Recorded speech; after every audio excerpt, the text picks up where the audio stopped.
Mbak, kamu kemana saja, Mbak? Kita semua nyariin kamu. Ucap Layem begitu sampai di hadapan Orol. Orol tak menimpali, ia hanya terus memperhatikan tangan Layem yang teratut dengan tangan Carmen. Seperti dulu ketika Layem menggandeng tangannya. Kamu gak kenapa-napa kan, Mbak? Kamu gak jatuh, kan? Kamu gak terluka? Layem memperhatikan Orol dari ujung kaki hingga ujung kepala. Dan saat mendapati Orol tak kurang satu apapun, Layem pun lega. Nyonya Orol! Lantang Ratempik di kejauhan. Ia berlari mendekat. Nyonya kemana saja? Kenapa Nyonya tiba-tiba pergi? Saya kan jadi kebingungan. Saya takut ada apa-apa sama Nyonya. Ucapnya setelah sampai di hadapan Orol. Nafasnya begitu terengah-engah. Mbak Orol gak kenapa-napa kok, Mbak. Jadi Mbak Ratempik gak usah khawatir lagi. Sahut Layem. Tapi kenapa Nyonya Orol barusan tiba-tiba pergi ya? Apa jangan-jangan karena saya telat ngasih obat ke Nyonya Orol ya, Mas? Makanya pikirannya jadi semakin terganggu. Mungkin aja, Mbak. Ya udah, Mbak Orol suruh minum obat sekarang aja kalau gitu. Obat Mbak Orol dibawakan? Iya, Mas. Ratempik merogoh tempat obat dari dalam tas yang ia bawa. Ia mengambil sebutir obat yang diresepkan oleh dokter untuk Orol. Obat yang harus rutin Orol konsumsi setiap harinya. Ini Nyonya obatnya diminum. Ratempik menyerahkannya kepada Orol. Orol pun menerimanya. Obat? Lirih Orol. Iya, obat. Itu obat depresinya Nyonya. Harus diminum biar depresinya Nyonya nggak semakin parah.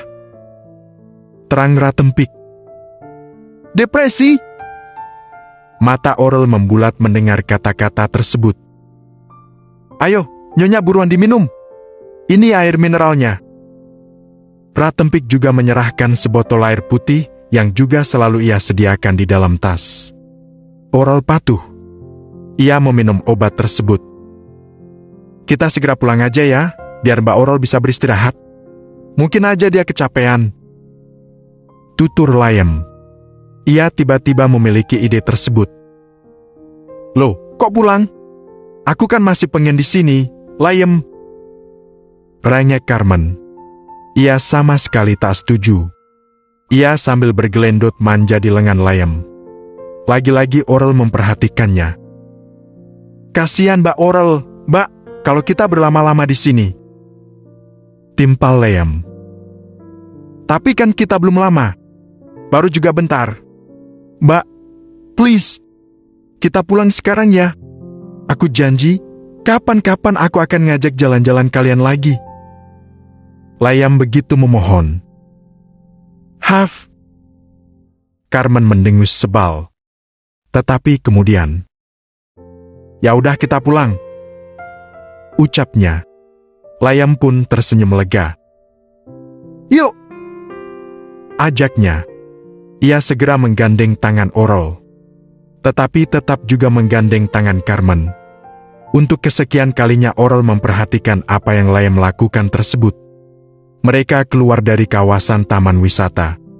Menghampiri mobil yang bertengger di parkiran. Setelah sampai, Layem membukakan pintu yang di bagian kiri depan. Orol hampir masuk. Tetapi, setit, Carmen lebih dulu melakukannya.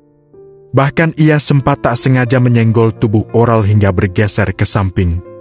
Orol tampak tertegun dengan apa yang dilakukan Carmen. Carmen yang duduk di kursi yang seharusnya adalah kursi miliknya. Dan yang membuat Orol tercengang, Layem membiarkannya. Seolah hal tersebut adalah sesuatu yang biasa. Ayo Nyonya, masuk. Ratempik merangkul lengan Orol. Ia memaksa Orol untuk masuk dan duduk di kursi bagian tengah. Orol pun terpaksa patuh. Setelah semua duduk dengan nyaman di kursi masing-masing, Layem pun mulai melajukan mobilnya. Melaju dengan kecepatan sedang untuk pulang ke tempat tinggal mereka. Kurang lebih setengah jam mereka pun sampai. Mereka berempat segera turun dari mobil. Masuk ke gedung apartemen. menaiki lift untuk menuju ke lantai atas. Lift terbuka, mereka sampai. Layam membuka pintu apartemennya. Setelah berhasil, ia dan yang lainnya pun segera masuk. Layam yang lebih dulu melangkah, disusul Carmen, sedang Oral dan Ratempik berjalan berdampingan. Saat sampai di ruang tamu, tiba-tiba langkah Oral terhenti. Ia melihat sesuatu. Dan dari ekspresi wajahnya, ia tampak terkejut. Oral melihat foto pernikahannya dengan Layam yang terpampang di dinding. Tetapi ia juga melihat foto pernikahan Layam bersama Carmen. "Nyonya Oral, kenapa?" Rupanya Ratempik menyadari apa yang dilakukan Oral. Tetapi Oral hanya diam. Entah mengapa ia masih sulit berkata-kata. "Yuk, saya antar ke kamar," ajak Ratempik. Ia benar-benar mengantar Oral hingga masuk ke dalam kamar. Kamar yang sudah lebih dulu disinggahi oleh Layam dan Carmen. "Saya cuci muka, tangan dan kakinya Mbak Oral dulu ya, Mas," ucap Ratempik ke arah Layam. "Biar aku aja, Mbak, yang bersihin tubuhnya Mbak Oral," timpal Layam. Tetapi, "Layam, kamu pijitin aku dong. Bahuku agak pegal." Tiba-tiba Carmen meminta hal tersebut. Maka Layam tak jadi membersihkan tubuh Oral. Ia terpaksa menuruti keinginan Carmen. "Yuk, Nyonya, kita bersih-bersih dulu. Habis itu Nyonya bisa beristirahat." Ratempik membawa masuk Oral ke dalam kamar mandi di ruangan ini. Ia benar-benar membersihkan wajah, tangan, dan kaki Oral. Mengganti baju Oral dengan baju santai dan longgar. Setelah selesai, Ratempik pun membawanya keluar. "Sudah selesai, Mas," ucap Ratempik ke arah Layam yang tengah duduk bersama Carmen di atas tempat tidur. "Iya, Mbak. Makasih ya," timpal Layam. "Saya tinggal dulu ya, Nyonya," pamit Ratempik kepada Oral. Tetapi Oral tak menggubris. Oral malah sedang begitu fokus melihat ke arah kebersamaan Layam dan Carmen. Ratempik pun keluar dari ruangan ini. Setelah hanya bertiga, Layam turun dari tempat tidur. Ia menghampiri Oral. Ia sambil membawa bantal di tangannya. "Ini, mak bayi kita." Layam menyodorkan bantal tersebut kepada Oral. Oral tak langsung menerimanya, ia malah tercengang. "Bayi?" lirihnya, tanpa terdengar oleh Layam. "Mbak Oral mau menggendongnya kan?" tambah Layam. Dengan terpaksa Oral menerimanya. Ia menggendong bayi tersebut layaknya seorang bayi. Dan Layam pun seketika tersenyum kecil. Kemudian ia mengajak Oral untuk berjalan ke tempat tidur mereka. Naik ke permukaan empuk tersebut. "Mbak Oral sambil tiduran ya. Ini dedek bayi kita kayaknya udah ngantuk." Oral sebenarnya merasa aneh dengan kalimat Layam. Tetapi ia patuh begitu saja. Ia benar-benar berbaring. Setelah itu, Layam mengelus-elus keningnya. Tentu agar Oral bisa segera terlelap. Dan usaha Layam pun berhasil. Mungkin akibat obat yang dikonsumsinya, Oral bisa tidur dengan cepat. Tengah malam, Layam berdiri di balkon apartemennya. Merasakan suasana malam dengan melihat gemerlap pemandangan kota di hadapannya. Sambil ia menghirup rokok yang sedari tadi terselip di jemarinya. Layam tengah memikirkan banyak hal. Tentang studinya, tentang perusahaan, tentang keadaan Oral, juga tentang kelanjutan pernikahan dirinya dengan Carmen dan Oral. Pikiran-pikiran itu terus berkecamuk di dalam kepalanya. Tap, tap, tap. Terdengar suara langkah kaki mendekat. Ternyata Carmen. "Kamu belum tidur?" ucapnya. Layam pun otomatis menengok ke belakang. Ke arah kedatangan Carmen.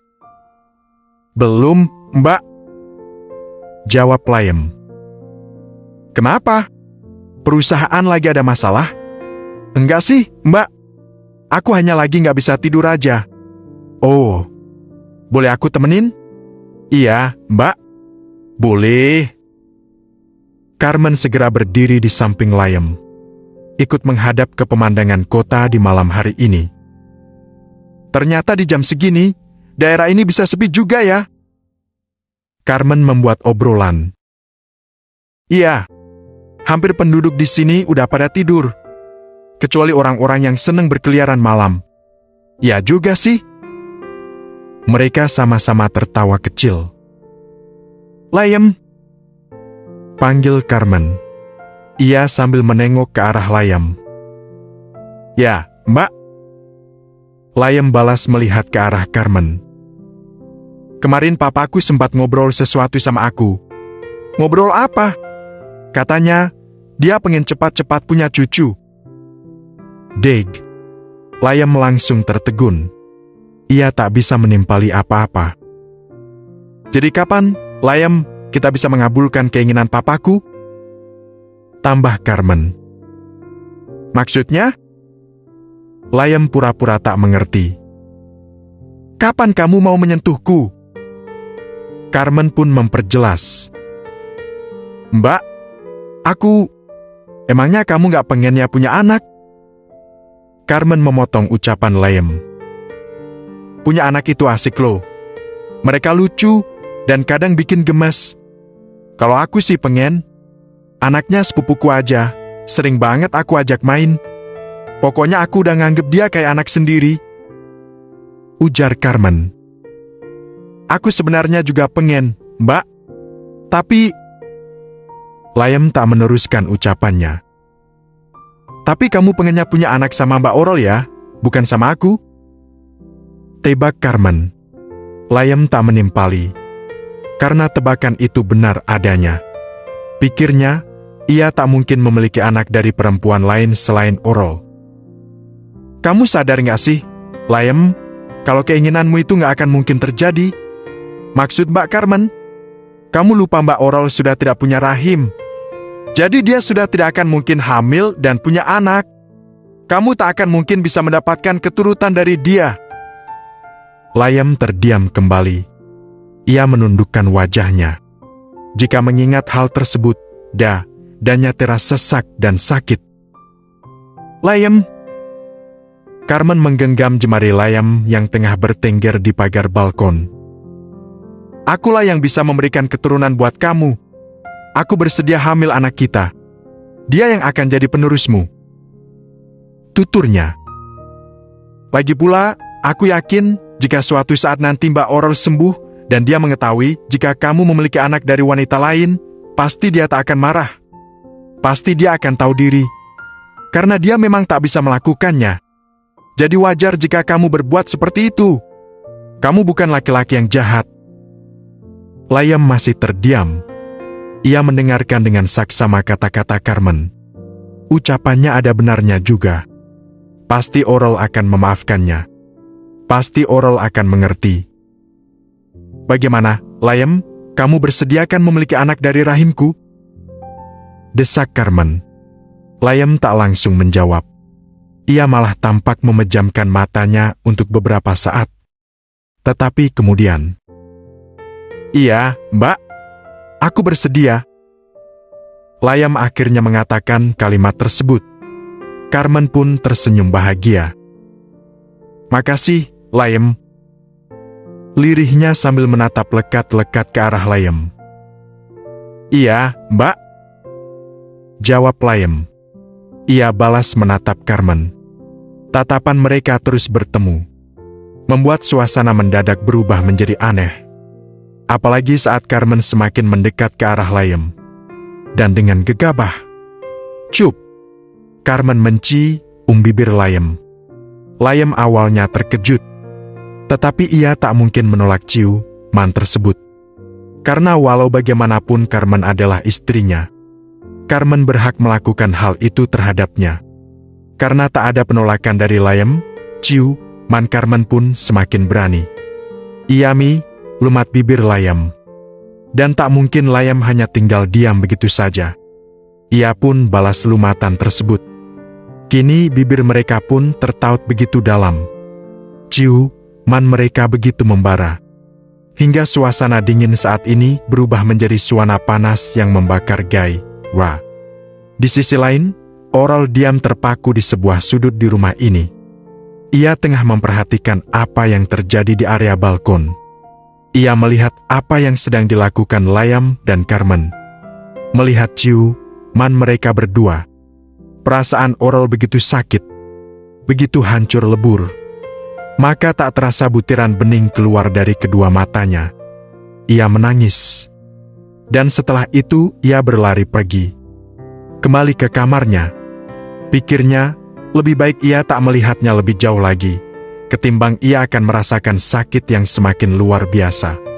Brak. Tiba-tiba Layam mendorong tubuh Carmen. Ciuman mereka pun jadi terlepas.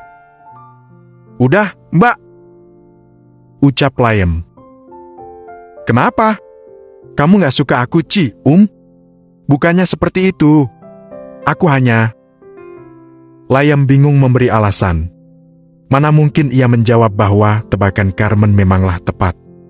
Juga karena ia merasa bersalah pada Oral jika terus melanjutkan apa yang terjadi baru saja. "Aku udah ngantuk, Mbak. Aku mau tidur." Itulah alasan yang terlintas di kepala Layam. Dan setelah mengucapkannya, ia segera melenggang pergi tanpa menunggu balasan ucapan dari Carmen.